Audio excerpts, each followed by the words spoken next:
mai zamani mai lokaci. Allah mun gode baiwar ka gare mu ba za mu raina ba, mu fara don mu huta ba, waƙar mu ba za mu fasa ba.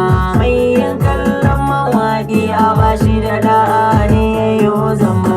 Waƙa ba ta zama ramu ba domin ba ta sani sata ba, mata ba za su ɗan badan ku wani ba zan bi layin ba.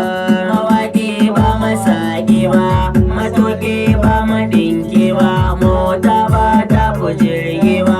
Haka ne zancen kwakwalwa ba ta wuce zuciya kuna aiki ba. Mutuwa ita ce a bar tsoro, Allahu da shi yake horo. Kai dan kwararo ka turo hadisi ko fikihu na aibuna, waƙa mai